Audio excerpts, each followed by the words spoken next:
Welcome to the Google Cloud Update for the week of November 20th. I'm your host, and we have a monumental episode for you today. The moment many of you have been waiting for is here. Gemini 3.0 Pro has been released, and it is packed with groundbreaking capabilities. We're going to dedicate a big chunk of our time today to diving deep into what makes Gemini 3 so special, from its incredible reasoning and multimodality to brand new API features like thinking level and thought signatures that will change how you build with AI. But that's not all. We'll also cover the general availability of Veo 3.1 for stunning video generation, a tidal wave of updates for BigQuery, including a host of new AI functions, and major database news with Postgres 18 now generally available in Cloud SQL, which also gets a new Vector Assist feature in preview. Plus, we have updates for Cloud Run, Cloud Functions, App Hub, GKE, and much more. It's a huge week, so let's get right into it. All right, let's start with the headline news. Gemini 3.0 is here. This isn't just an incremental update. It's a significant leap forward in reasoning, multimodality, and agentic capabilities. First, let's talk about what it can do. Gemini 3 is designed for deep understanding. It's Google's most factually accurate model, making it ideal for tasks that require high confidence, like legal and contract analysis, employee onboarding, or complex procurement. Its powerful multimodal understanding allows it to make sense of your data no matter where it comes from. Imagine analyzing factory floor images, customer call audio, and text reports all at once to get a single, unified view of your operations. The model truly shines with its state-of-the-art reasoning across text, images, audio, and video. You could use it to analyze X-rays and MRI scans to assist in faster diagnostics, or automatically generate transcripts and metadata for your podcasting content. Yes, even this podcast. But for developers, the most exciting part might be its agentic coding and front-end creation abilities. Gemini 3 can help you rapidly prototype full front-end interfaces from a single prompt. This is powered by Google's new agentic development platform, Google Anti-Gravity. It enables the model to synthesize disparate pieces of code and follow complex, multi-step instructions.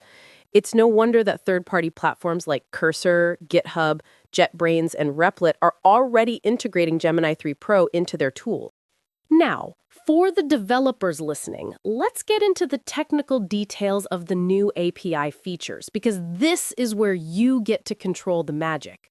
First up is a new parameter called thinking level. This controls the depth of the model's internal reasoning process. You can set it to low to minimize latency and costs, which is great for simple chat or high throughput applications.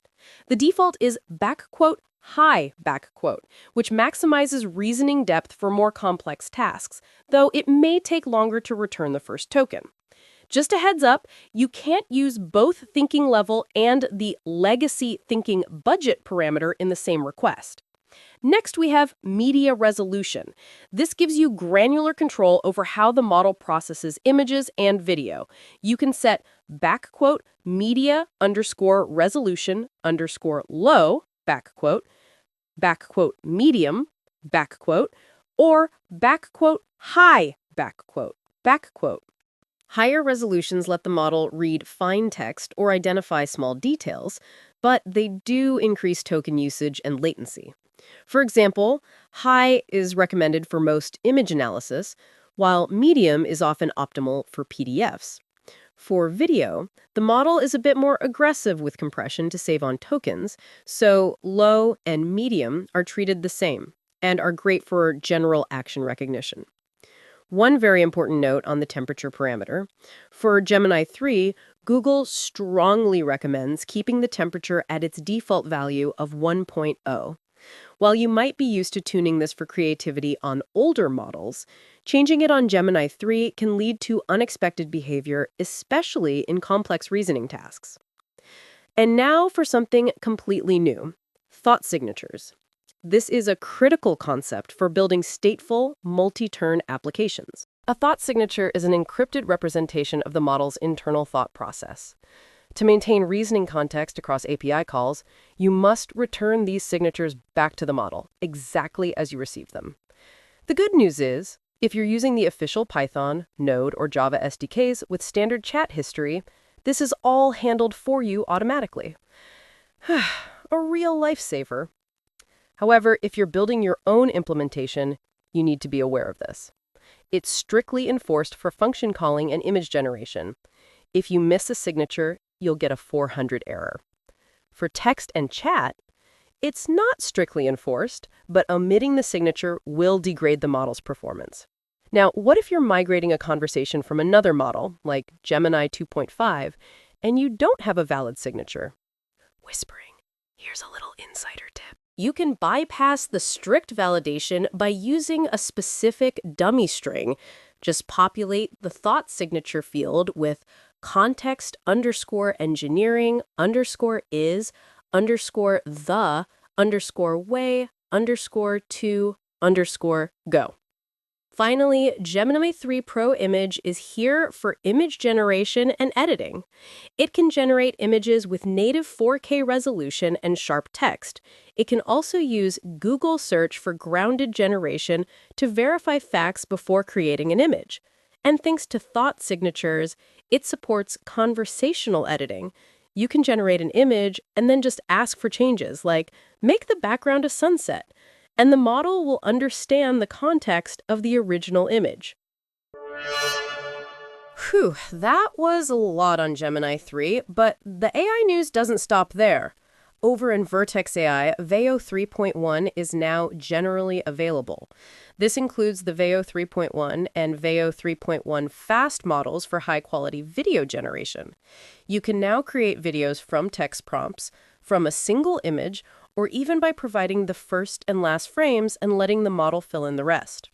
For those using Gemini Enterprise, the agent designer has been enhanced with the new visual flow builder in preview, making it much easier to create complex multi-step agents. You can also now use the new Gemini 3 models directly within Gemini Enterprise, view and download your generated images and videos from the library, and even app-mentioned files from a connected Microsoft OneDrive account. You can also now register agents built with the Agent Development Kit, or ADK, and the Agent-to-Agent protocol directly into Gemini Enterprise. With all these new AI capabilities, security is more important than ever. Security Command Center is stepping up with new AI protection features in preview. The AI Security Dashboard has an updated AI inventory section, and you can filter for AI resources, like agents, on the Assets page.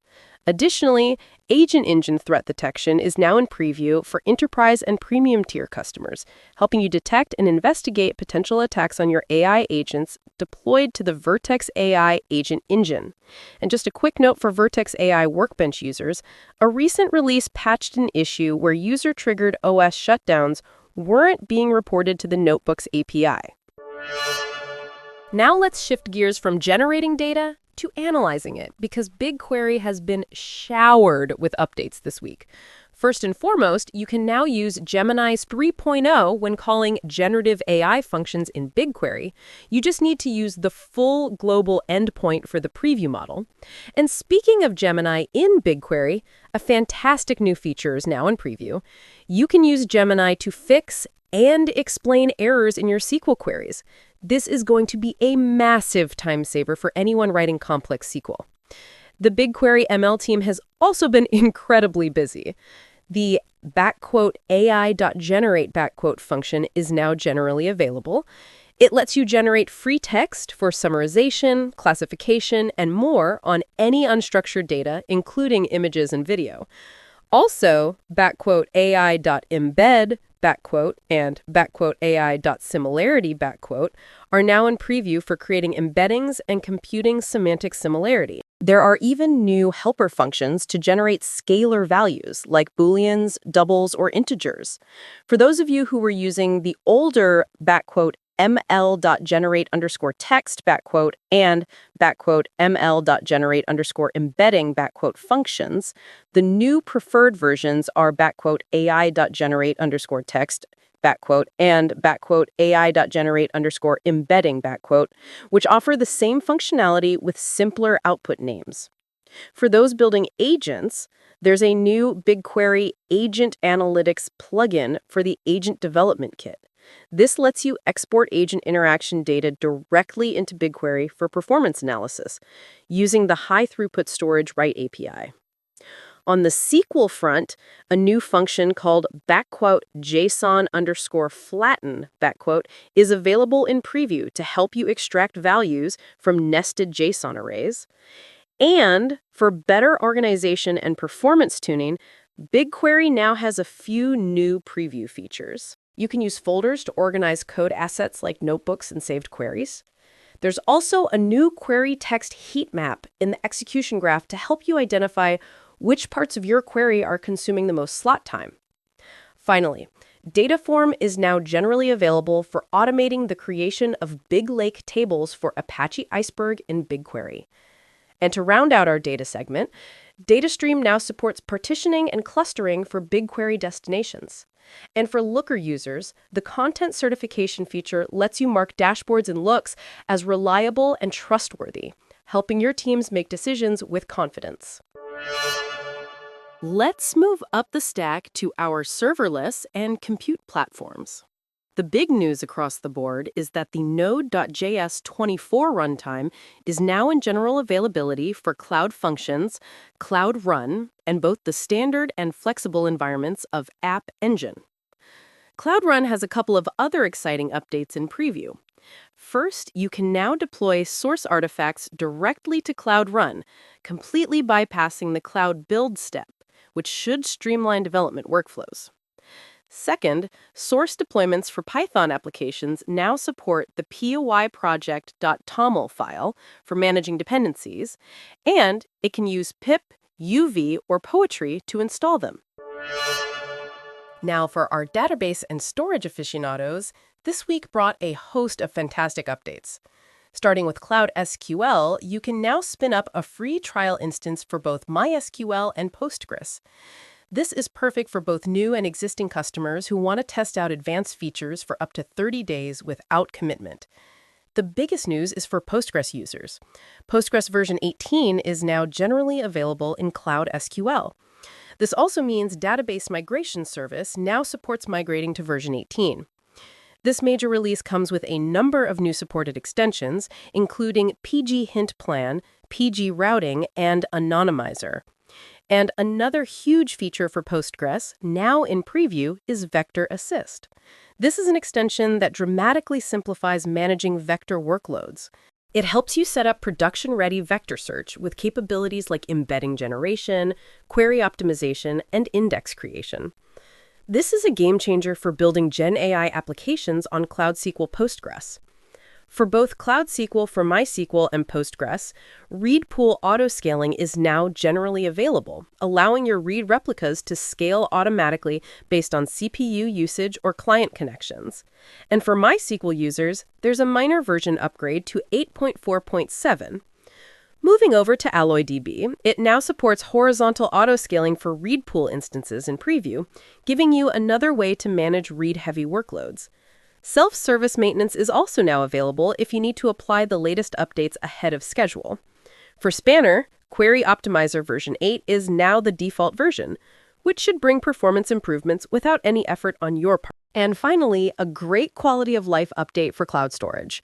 You can now relocate buckets directly from the Google Cloud Console, moving a bucket from one location to another without changing its name or having to manually transfer all the data. All right, let's wrap up with a few quick hits from around Google Cloud.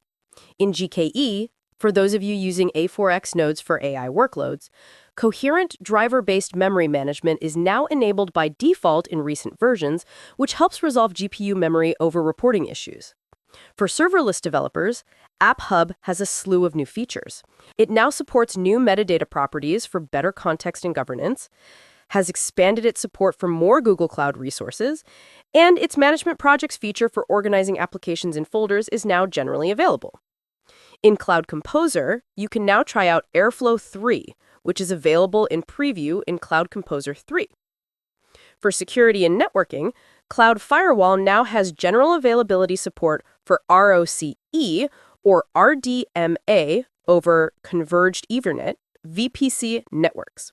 And finally, for our enterprise customers, Contact Center AI Platform has a new integration with Alvaria Advanced List Management for outbound dialing, a new campaigns dashboard for performance monitoring, and has introduced automatic redaction of sensitive data for chat conversations.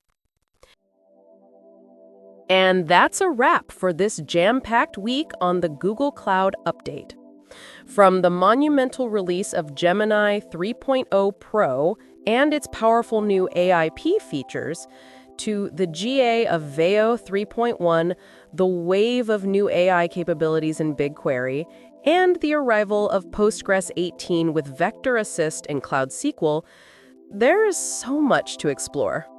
Thanks for tuning in, and we'll see you next week for another dose of Google Cloud news.